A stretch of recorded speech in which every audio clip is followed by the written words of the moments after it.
Bonjour Ali. Bonjour Yann. Bon, je suis vraiment hyper content de te recevoir aujourd'hui. Donc, je suis Papa Yann d'Enfants Bordeaux et je reçois aujourd'hui Aurélie qui aide les parents à gérer les devoirs de leurs enfants, à s'occuper correctement de leurs enfants pour que les devoirs se passent bien sans s'énerver. Aurélie, est-ce que tu peux te présenter en quelques phrases? J'ai été prof de maths en lycée pendant 17 ans et arrivé à un moment où j'arrivais plus à accompagner comme je le voulais les élèves en difficulté, j'ai décidé de quitter l'éducation nationale après avoir fait une formation en orthopédagogique. Et là, depuis 2021, j'ai accompagné une centaine de familles, principalement les enfants au départ. Et je me suis vite rendu compte que finalement, quand il y avait des difficultés, quand un enfant était en difficulté, qu'il y avait des difficultés dans les apprentissages, si les parents ne comprenaient pas comment fonctionnait leur enfant, tout ce qu'on fait en séance en cabinet ne trouve pas écho à la maison. Et du coup, les accompagnements peuvent être longs et pas forcément aussi efficaces qu'on le voudrait. Donc, j'ai tourné ensuite depuis à peu près un an.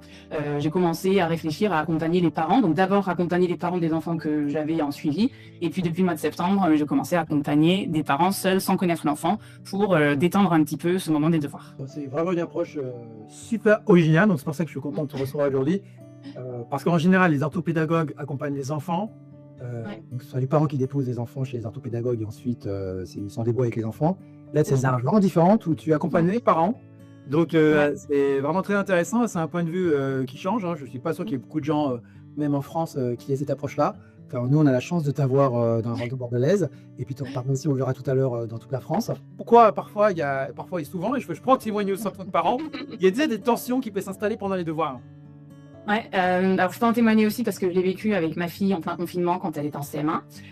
Et en fait, je me rends compte maintenant que bien souvent, quand il y a des tensions au moment des devoirs, c'est rarement un problème scolaire, mais c'est souvent révélateur de fatigue, de sentiment d'échec de l'enfant, de pression, de stress que le parent peut transmettre à l'enfant sans le vouloir.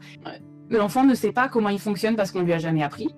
Et les parents ne savent pas comment leur enfant fonctionne parce qu'on ne leur a jamais appris non plus. Et en fait, ils se retrouvent parfois, les parents, avec toute la bienveillance dont ils veulent faire preuve auprès de leur enfant, ils se trouvent parfois à faire des choses qui sont contre-productives et on va le voir dans la suite.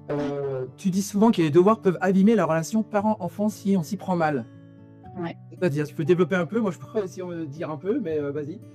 Ouais, parce que très souvent, les parents, par méconnaissance justement, parce que eux n'ont pas appris enfant à savoir comment ils fonctionnent, ne cherchent pas forcément à savoir comment fonctionne leur enfant. Et pour peu que les fonctionnements soient différents, ça peut créer des tensions. Et donc le parent, en ayant des bonnes intentions, peut aller à l'encontre du fonctionnement de l'enfant, ça crée des tensions. Et du coup, ça peut abîmer la relation entre le parent et l'enfant qui ne se font pas confiance en fait au moment des devoirs.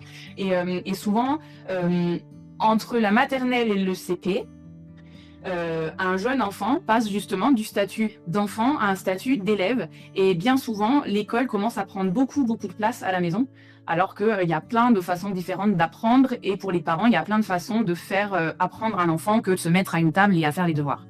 Et c'est là-dessus que tu vas pouvoir aider les parents, Mhm. justement à leur apprendre comment faire par rapport à ce schéma répétitif où on joue le rôle de mini-prof à la maison Ouais. et où on s'énerve. Et c'est vrai que c'est des situations, nous en tant que parents, on se sent un peu dans une impasse.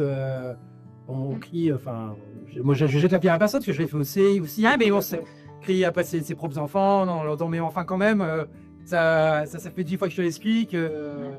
Et l'enfant complètement, l'enfant qui se met à pleurer, Ouais. c'est dramatique. Donc ça. c'est vraiment super ce que tu apportes. On va en parler plus tard. D'ailleurs, donc tu expliques souvent que les cris ne viennent pas d'un manque de volonté de l'enfant. Non, c'est pas l'enfant qui ne veut pas. La plupart du temps, c'est parce que justement, il ne sait pas comment faire. Parce que il voit plein de choses à l'extérieur de lui, on lui donne plein de méthodes, mais il sent qu'il y a un truc qui va pas. Et la pièce manquante, c'est justement comment il fait à l'intérieur de lui pour faire ce qu'on attend de lui à l'extérieur.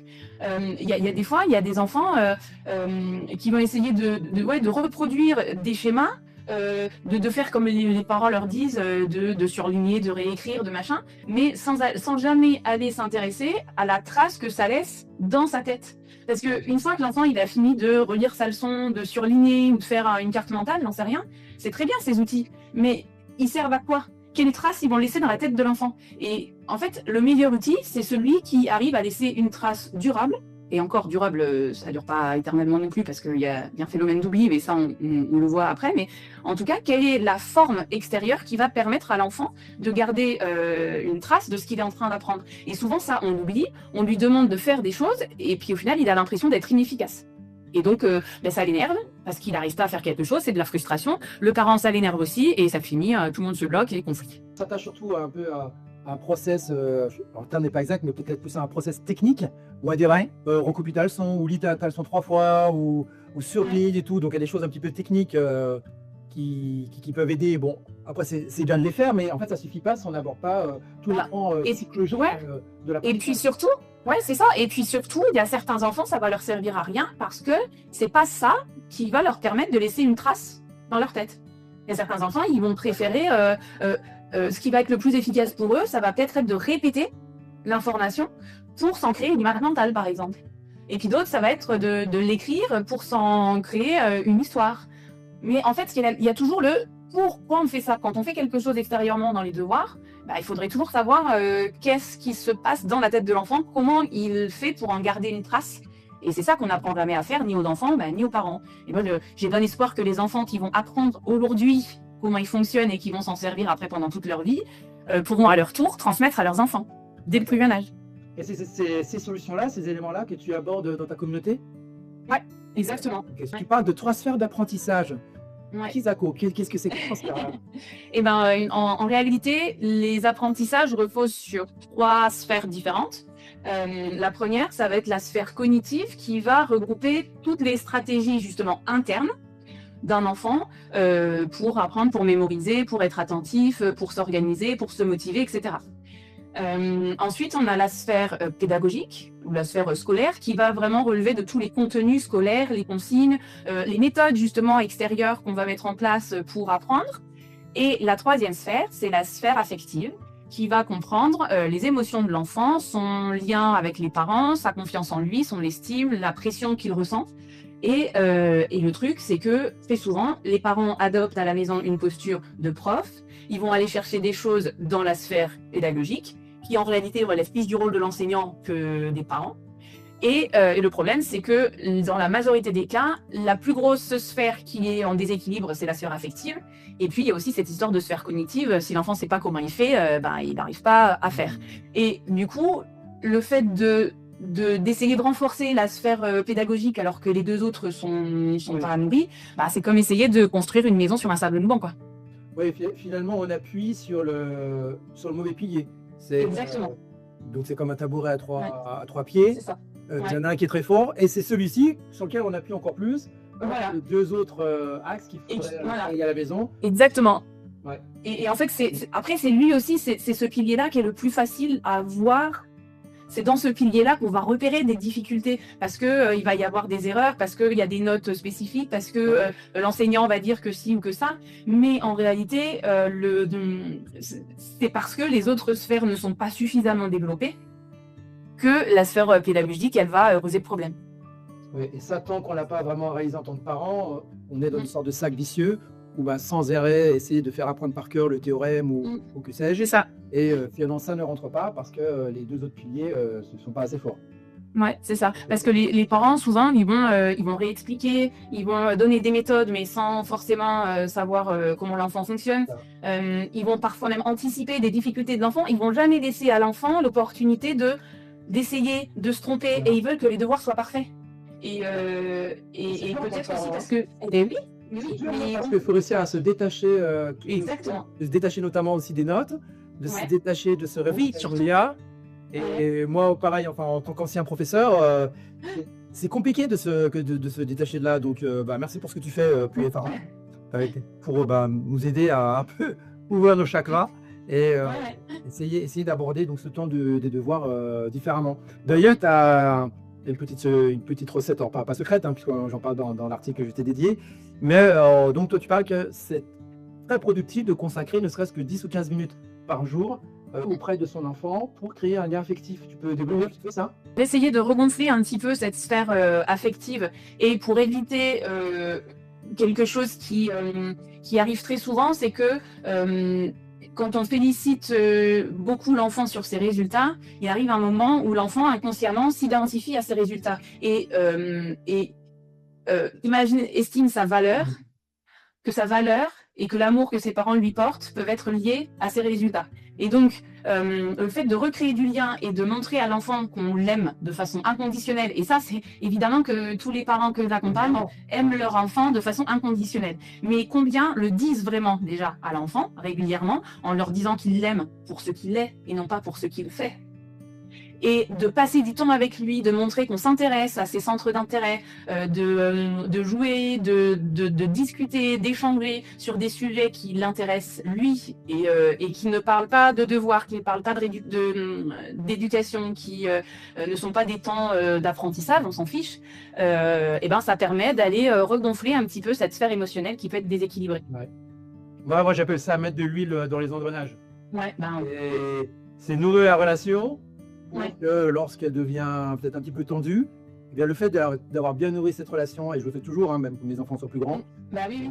et ben, ça permet à ce que les moments de tension passent plus facilement, parce qu'on est sur une base déjà bien lubrifiée en quelque sorte. C'est ça. Bah oui.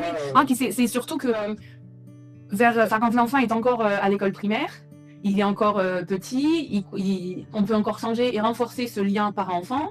Et quand on sait, c'est pas pour spoiler, mais quand on sait la période de l'adolescence, tous les chamboulements au niveau neurologique, hormonaux, etc., tout ce que ça va impacter au niveau des comportements de l'ado, c'est bien que ce lien il soit solide avant de commencer l'adolescence pour avoir toutes les chances de son côté pour que ça se passe le mieux possible, on va dire. Parce que ça, bon, évidemment, ça peut pas, on peut pas prédire à l'avance comment ça va se passer, mais en tout cas, on augmente les chances que ça se passe bien en ayant ce temps, une relation saine avec son enfant. Donc, petite bonne secrète, passer 10-15 minutes par jour, Ouais. de qualité, sans parler de devoirs, vraiment des échanges, de complicité. C'est pas beaucoup, hein. C'est vrai que quand on travaille, il faut emmener l'enfant à l'orthophonie, il faut faire les courses, il faut faire la cuisine, etc. On est fatigué, des fois c'est compliqué de passer 10-15 minutes. Il faut quand même essayer de les trouver. C'est super important et ça paye vraiment sur le long terme, comme tu dis, après même quand exactement. Et du temps. Quitte à ce que ce soit temporairement 10 à 15 minutes de devoirs en moins. Moi je dis, on le prend sur le temps des devoirs. Parce qu'en fait, ça va à long terme impacter les devoirs. Oui, c'est vrai qu'à court terme, l'enfant, il va pas faire ses devoirs et peut-être qu'il va prendre des punitions par la maîtresse. Ça dépend parce qu'on peut aussi prévenir la maîtresse de ce qu'on est en train de mettre en place et essayer d'adoucir les choses, ne serait-ce qu'en prévenant, mais en disant, c'est pas, je veux pas lui trouver des excuses ou quoi, mais on est en train de mettre quelque chose en place à long terme. Bon. Et ça, c'est pareil, j'en parle un petit peu en tout cas, avec tous les parents que j'accompagne individuellement, je fais un courrier aux enseignants pour justement prévenir de cette période. Je ne demande pas à ce que les enseignants adaptent leur notation ou quoi que ce soit, ou qu'ils fassent des faveurs à l'enfant parce qu'il n'a pas fait telle chose, mais juste qu'il ait un regard différent. Et d'ailleurs, souvent, ils sont partants parce qu'ils sentent bien que l'enfant il est en difficulté et ils voient bien que ça progresse aussi. Moi, en tant que parent, en tant qu'enseignant, j'ai parfois entendu dire que normalement, il ne devrait pas avoir de devoirs. Que même les devoirs, quelque part, c'est pas que c'est illégal, mais quelque part, c'est pas préconisé. Et pourtant, tous les enseignants de la c'est pas de la maternelle, mais en tout cas du primaire ou lycée donnent des devoirs. Alors, c'est quoi ton point de vue par rapport à ça? Ouais, écoute, alors je suis pas complètement d'accord, parce que donc ce qu'il est effectivement préconisé, c'est de ne pas donner de devoirs écrits à l'école élémentaire. Et donc très souvent, les enseignants respectent ça, c'est-à-dire qu'il n'y a pas de devoirs écrits à faire à la maison. Ils viennent d'où les devoirs écrits? C'est les parents qui veulent que l'enfant il refasse un exercice parce qu'il l'a mal fait en classe ou qui veulent que l'enfant s'entraîne plus ou quoi. C'est les parents qui jouent le rôle de prof à la maison. On en revient à ce que je disais, les parents qui jouent ce rôle de prof. Et le truc, c'est que sur l'apprentissage des leçons ou des mots de dictée parfois les enseignants ils vont donner des exercices facultatifs à faire en ligne sur des petits entraîneurs, des petits logiciels ou des choses comme ça. Et les parents, moi j'ai rencontré des parents qui tant que l'enfant il n'avait pas un score de 8 sur 10, il nous faisait recommencer. Non, tu recommences. Question suivante. Selon toi, quels sont les carburants essentiels de la motivation chez un enfant? Alors déjà, un truc, c'est que la motivation, elle n'est pas innée, elle est pas, on ne la décide pas, elle se construit et elle se nourrit régulièrement. Et les 3 carburants principaux, ça va être que l'enfant se sente compétent dans ce qu'il fait. Donc ça, le parent, il peut avoir un rôle de miroir pour montrer à l'enfant ses progrès, pour montrer à l'enfant ce qu'il a fait de mieux que la fois d'avant, et pas forcément pointer le résultat qui va encore une fois le ramener à sa valeur en tant que résultat produit.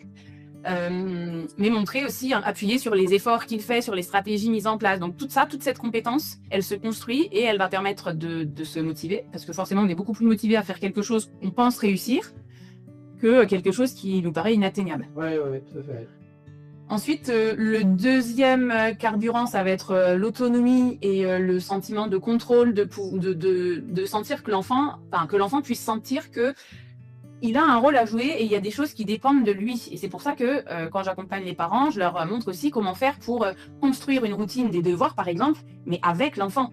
Et que l'enfant, et puis si la routine n'est pas parfaite au départ, bah, c'est pas grave, et on adapte et on voit justement, mais l'enfant est partie prenante de ça, avec les temps de pause et qu'est-ce qu'il fait pendant ces temps de pause et combien de temps ça dure, etc. Et donc en fait, plus l'enfant va avoir d'autonomie et de contrôle, plus il va être motivé à s'engager.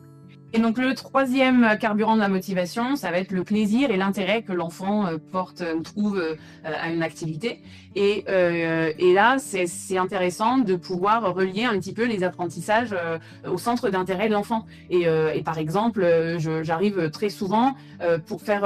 alors, c'est pas les devoirs donnés par l'enseignant, mais quand il y a une leçon de français, par exemple, sur les verbes et le présent, et je dis aux parents, vous trouvez un petit texte qui parle, je sais pas, du handball pour un enfant qui adore le handball, et dans l'article, un article qui parle d'un match qu'il y a eu, j'en sais rien, et vous demandez là à l'enfant de trouver les verbes conjugués au présent, et puis comment on fait si on veut le mettre au passé, comment on ferait pour conjuguer ces verbes-là au passé. Mais du coup, l'enfant, il voit à quoi ça sert dans la réalité, et donc il y trouve un intérêt, il y trouve du plaisir parce que ça peut parler de ce qu'il aime. Toi, tu considères que ce type d'action en tant que parent qu'on peut avoir auprès de ses propres enfants, ce sont des actions pour des enfants qui ont à peu près quel âge? C'est pour quel niveau? On arrive à faire des choses. Moi, les adaptations, c'est pas des adaptations, mais c'est pour des enfants entre le CP et le CM2. Bon, j'en venais à mon dernier point, qui est hyper important, et pour que les parents puissent avoir une aide concrète, tu as créé une communauté sur Skool. Mais Skool, ça s'écrit SKOOL, exactement, ça s'appelle, alors je mettrai en lien, je mettrai en tout cas en dessous de la vidéo, le lien c'est Parents et devoirs sans tension, donc sur Skool, pardon. Oui, Skool, voilà. Et donc, à quoi sert cette communauté sur Skool? Qu'est-ce qu'on y fait? Qu'est-ce que c'est? C'est une communauté, comme son nom l'indique, pour avoir des devoirs sans tension. Donc, j'ai créé une sorte de parcours structuré pour accompagner son enfant de manière la plus adaptée possible et faire en sorte que les devoirs s'apaisent. Donc, il y a des étapes à respecter parce que pour pouvoir agir, il faut d'abord comprendre comment l'enfant fonctionne, mais avant de comprendre, il faut l'observer. Et donc, il y a des étapes comme ça pour observer son enfant et soi-même aussi en tant que parent, parce que observer ses réactions, observer ses propres pensées. Ensuite, il y a une étape pour comprendre ce qu'on a observé, de quoi ça peut venir, un peu aussi comment fonctionne le cerveau, qu'est-ce qui fait que les apprentissages, pourquoi un jour il apprend et 3 jours après il a oublié, oui c'est normal, ça s'appelle la courbe de l'oubli par exemple. Donc il y a des contenus un peu, on va dire théoriques mais vulgarisés sur le fonctionnement du cerveau. Il y a certains contenus qui sont sous forme de vidéos, d'autres qui sont sous forme de fiches, soit à télécharger ou des fiches qui sont directement consultables dans l'espace. Et puis après il y a des méthodes pour justement sur le temps de devoir, ajuster en fonction de ce qui aura été observé avant, en fonction de ce qu'on aura repéré sur le mode de fonctionnement de l'enfant, qui se fait d'abord, tout ce qu'on observe, ça se fait pas forcément pendant les devoirs. Puis après, il y a tout le cadre qui permet de mettre en place justement le quart d'heure sans enjeu, là que j'appelle le quart d'heure spécial avec l'enfant. Voilà. Une période de retrait aussi, observer une période de retrait des parents où les parents n'interviennent pas du tout pendant les devoirs pendant un certain temps. Alors après c'est cadré, parce qu'il y a plein de choses à mettre en place avant, on ne fait pas comme ça du jour au lendemain. Alors, je vais pas laisser spoiler toute la méthode. Oui, c'est vrai. Donc sur Skool finalement, donc tu mets à disposition une formation, un accompagnement pour les parents sous forme de mini-vidéos de temps en temps. Parfois c'est sous forme de documents. Il y a vraiment une méthode pour avancer étape à étape pour enfin se sortir de cet engrenage vicieux, ce cercle vicieux où tous les soirs, la tension monte, on se fâche auprès de ses enfants, et qui les résultats, malgré nos efforts, entre guillemets, de parents à persécuter nos enfants, je ne dis pas représentant, évidemment, hein. Bon, en tout Ouais, cas, ouais. peut-être finalement à mettre la pression sur les enfants pour, les notes n'augmentent pas forcément. Mmh. Donc cette méthode-là, elle permet de prendre un peu de recul, grâce Ouais. à toi et grâce à cette méthode-là, et ça, c'est vraiment chouette, quoi. Et surtout dans la communauté aussi, il y a d'autres parents et on Ouais. peut échanger, souvent avec Ah, avec les autres parents. Il y a, des on peut plat c'est ça, exactement. Il y a des fils de discussion, on peut poser ses Ouais. questions. Moi, je peux y répondre. Il y a d'autres parents qui peuvent y répondre s'ils ont eu, le la même difficulté. Et pour les parents qui sont dans la communauté, je fais aussi un live de questions-réponses, régulièrement. Ouais, ça permet de sortir de parce que avoir un accompagnement comme ça d'une formation en ligne, déjà c'est Mmh, stressant, mais en mmh, plus de parfois, ça répond pas complètement à une problématique personnelle, et lors de c'est ces ça. visio, Ouais. unitaires, tu réponds aux questions, qui t'ont été posées. Mmh mh. Je n'ai jamais rencontré de mauvais parents, je rencontre juste des parents qui n'ont pas les bons outils pour aider leurs enfants. Merci beaucoup Aurélie pour, cet entretien, Eh ben, merci à toi. et allez, à bientôt. Merci, à bientôt. Au revoir.